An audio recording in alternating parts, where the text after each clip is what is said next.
Hi everybody, I'm trademark attorney Josh Gerben, and I want to talk about one of the most critical questions you'll answer when completing a trademark application, and that is, what is the exact trademark you're trying to register? When we ask clients this question, we get a variety of different answers.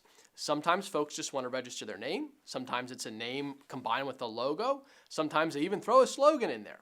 So there's all sorts of different things that folks want to register as a trademark. The most important thing I can tell you is that in a trademark application, a trademark is meant to be a singular item. This means that your name should be filed in its own application, a logo in a separate application, a slogan in yet another application. They should very rarely ever be combined into the same application. And to explain why, I want to use an example that I think we can all relate to. So here is Nike's logo. You can see you've got Nike, the swoosh underneath it, and then the phrase, "Just do it." So we've got name, logo, slogan, right? We've got all three, the trifecta. And really what Nike has here is 4 different trademarks. So let's run through them. The first is just the word Nike. Forget about the font, forget about how it looks. It's just the word Nike is a trademark. The next, the swoosh, is its own trademark.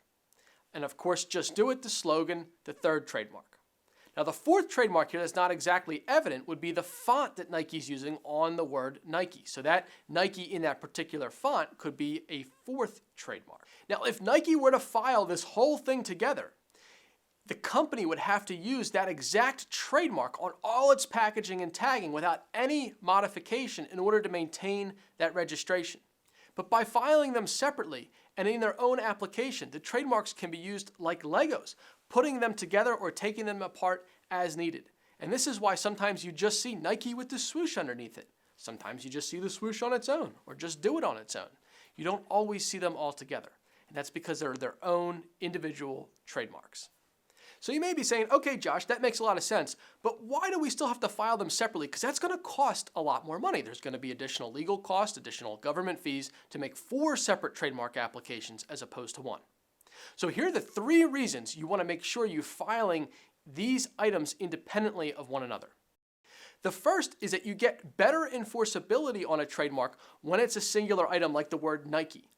If we file a trademark application for Nike, the swoosh, and Just Do It, and that's the only registration we have, arguably the word Nike is diluted by the rest of the items in that registration. It doesn't stand on its own.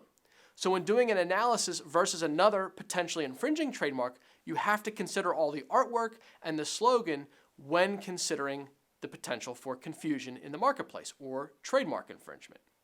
If you just have the word Nike registered, then that's the only thing that gets compared to whatever you're complaining about. So you get a broader right on the word Nike and a more enforceable right on the word Nike and on each individual element by separating them and filing them on their own. The second reason you want to do this is you want to protect yourself against future changes to your brand. Logos, slogans, they can change over time. Very rarely does your name change over time. So if all we had filed was your Nike swoosh and Just Do It, and you changed the logo around or you took the slogan out and you stopped using it, that federal registration would become void and unenforceable. By having the individual elements protected themselves, you can change the logo, change your slogan, change any individual portion you want, and not lose rights to the other portions you're still using.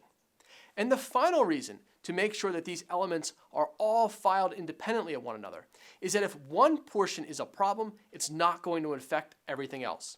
So let's say the government finds a potential conflict with your slogan. It will refuse that application, but the separate applications for your name and your logo will continue through the process unaffected. If you had filed them all together, the entire application would grind to a halt, and you would not be able to get the trademark registered on your name and logo and slogan altogether if the slogan itself was found to be a problem. So I hope you enjoyed this information. As you can see, deciding on what trademark or trademarks you should include in your trademark application isn't quite as easy as it may seem. Until next time, I'm trademark attorney Josh Gerben.